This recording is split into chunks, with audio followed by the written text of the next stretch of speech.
یہ ہے اجازی آفیشل، یہاں آپ کو حمد و نعت اور تقاریر دیکھنے کو ملے گی۔ آج کل بہت فتنے ہیں طرح طرح، عملیات کا کام کرتے ہیں، نام دیتے ہیں پیری مریدی۔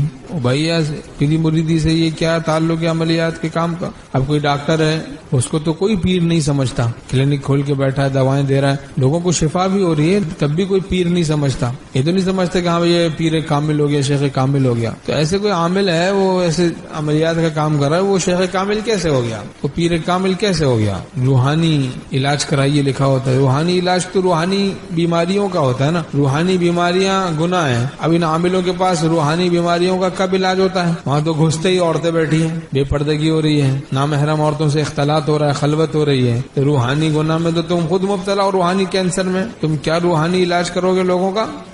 عنوان ہی کتنا غلط ہے اور انداز کتنا غلط ہے۔ نہیں سمجھا ہے خود لیکن چلا ہے مجھ کو سمجھانے، بس جن قابو ہو جائے اس چکر میں جا رہے ہیں ان جاہلوں کے پاس، اور جاہل بے وقوف بنا رہے ہیں۔ ہاں بھائی تمہیں بہت سارے جنات تمہیں قابو میں آ گئے تمہارے، کہاں ہے بھائی وہ؟ ہاں کیا کرتے ہیں؟ کیا فائدہ کیا ہوتا ہے ان کے قابو ہونے سے؟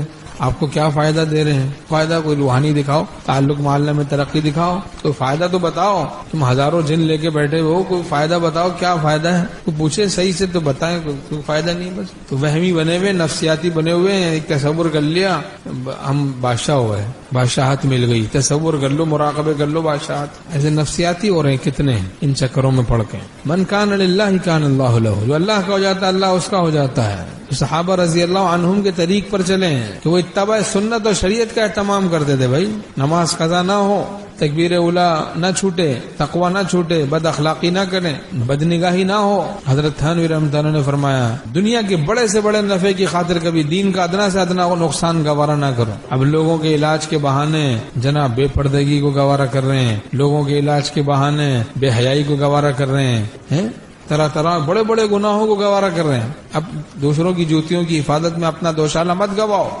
ہمارے شیخ رحمۃ اللہ ایک بات فرماتے تھے کہ اگر ماں زہر کھائے تو بچے جو دودھ پئیں گے وہ بھی بیچارے بیمار ہو جائیں گے یا مر جائیں گے۔ تو ماں کو چاہیے کہ وہ ایسی خراب غذا نہ کھائے یا زہر نہ کھائے۔ ایسے پیر کو چاہیے، استاد کو چاہیے، مقتدی حضرات کو چاہیے، ائمہ حضرات کو چاہیے، علماء کو چاہیے، امت کے مقتدی حضرات کو چاہیے زہر نہ کھائیں، گناہ نہ کریں، ورنہ ان کے مقتدی، ان کے متعلقین جو ان سے وابستہ ہیں وہ بیمار ہو جائیں گے روحانی اعتبار سے۔ ان میں اس روحانی زہر کے اثرات ضرور آئیں گے۔ پھر پیر صاحب پردہ نہیں کر رہے، مولوی صاحب پردہ نہیں کر رہے، دم کے بہانے بدماشی میں مبتلا ہے، تمہارے اوپر بڑا جن ہے، تمہارا بڑا اسپیشل دم کی ضرورت ہے، سائڈ میں لے جا کے کریں گے، اس کے لیے آدھی رات کو وظیفہ کرنا پڑے گا، جن بڑا کالا ہے تمہارے اوپر۔ ڈرامے بازی ہے، کتا پن ہے، کتا پن۔ اندیشہ ہے کہ ایسا شخص مردود بن جائے۔ تو مقتدی اگر زہر کھائیں، گناہ کریں، تو ان کے مقتدیوں یعنی پیر اگر زہر کھائے تو اس کو سمجھ لینا چاہیے کہ خاموشی سے جو لوگ ان سے فیضیاب ہو رہے، جو قلوب ان کے قلب سے